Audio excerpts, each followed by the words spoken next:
My name is Bob Freedman, Robert Freedman, class of '54.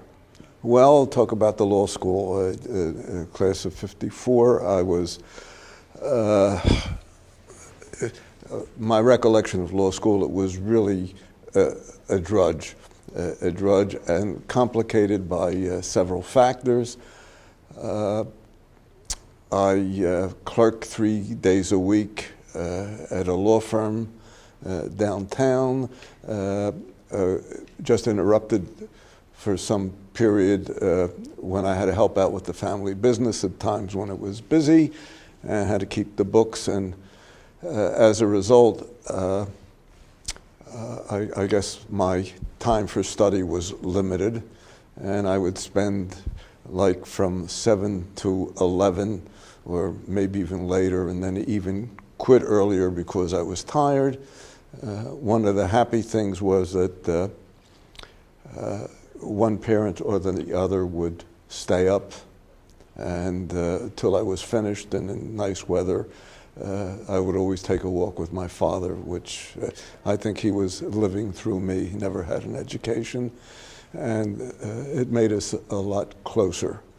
The practice, and when I said it was a period of time of drudgery, it showed up in my classwork. I think I was an indifferent student, and my recollection is that I was toward the lower end of the class. When I began practicing, it was interesting because clerking really helped. I was able to do things that I knew City Hall inside and out. I was, a messenger boy, and was able to. One of the things that I remember fairly vividly was in a support case. I was assisting the litigation partner, and he said, "Well, I got to get information as to the extent of assets that the person had."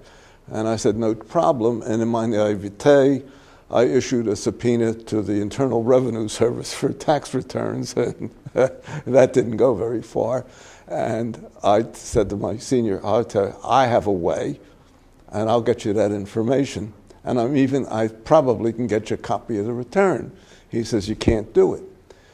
As a result of having clerked and knowing what everybody did in the hall, I went to the Register of Wills, who guided me to the guy who took care of the inheritance taxes.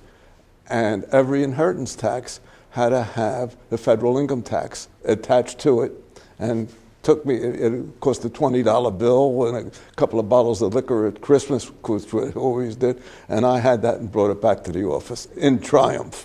That really stayed with me. But in the practice, it became very exciting because I was lucky enough. At first I tried cases. Those days you could get a jury for a $300 case, and I was trying subrogation cases.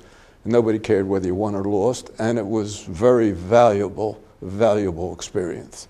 But I had a choice.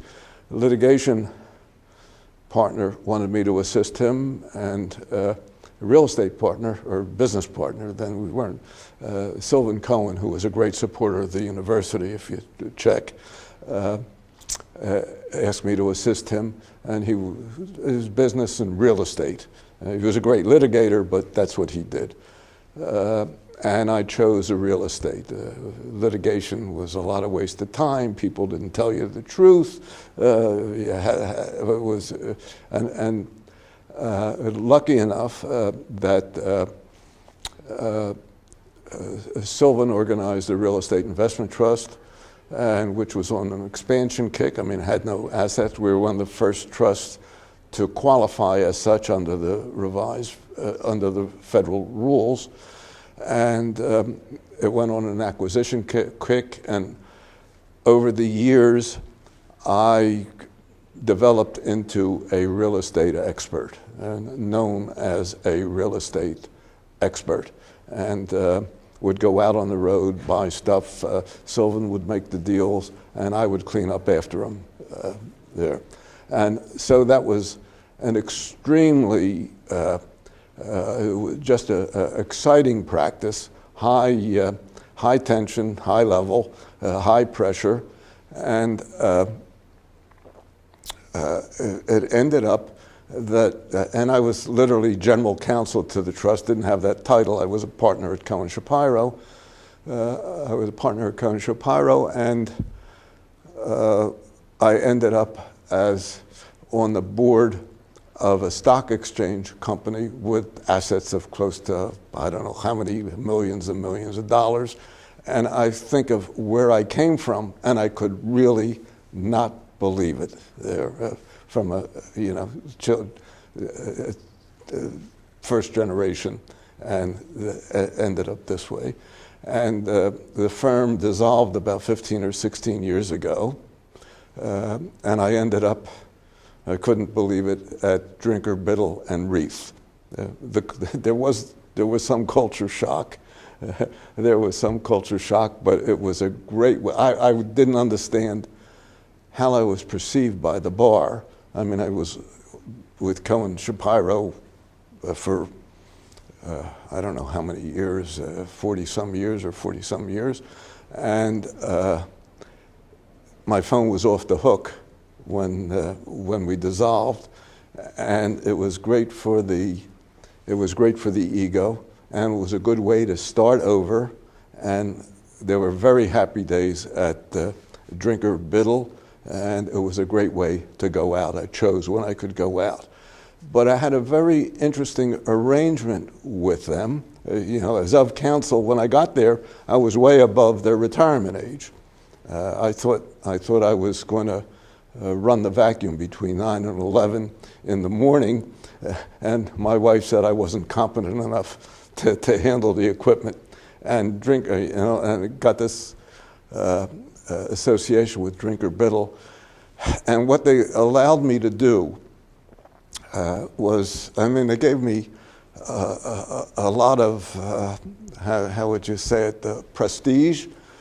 And I had very few administrative activities, except one. They wanted me not to do the billing for Pennsylvania Real Estate Investment Trust, which is one of the reasons why I and Sylvan were there.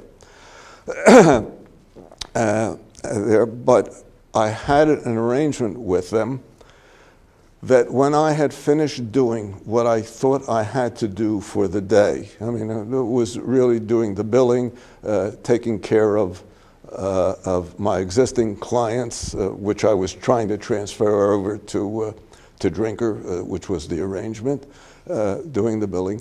I also, and mentoring their new real estate people with another partner whom I had met during the course of the practice and had a lot of business with them.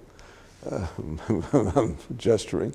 Anyway, I then had an office at the library at the university, here at the university, on a completely different matter or subject matter.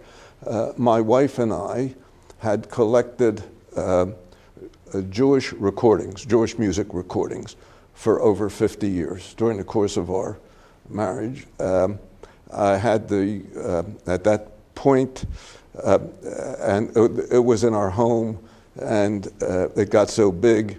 We bought an apartment, a studio apartment. We were living at the Dorchester, where we moved the collection, and then it was just the start of an interest in this kind of material, and we would get people coming to do research. So we stuck a bed with the collection, and it turned, and we realized we were running literally a research facility, and it was too big and very, very expensive. It's expensive storage space. And I thought it should go to an institution in New York, which would make use of it, and my wife would not hear of it. Says, you're in Philadelphia. We did have connections with Penn, We did have connections with Penn because the language students, there were Yiddish culture courses, they would come to our house and we would do a show and tell. So we had connections with Penn, and we also had this material classified and documented, that type of thing, and they jumped at the chance of getting it. So my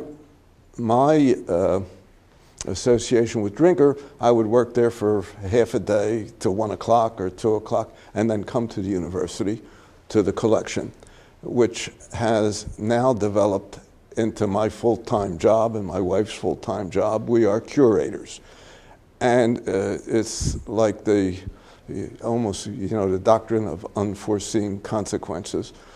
Today, when I walk into the office, I don't know what to do first. Penn makes very good use of us, and Penn has supported us tremendously with very expensive equipment.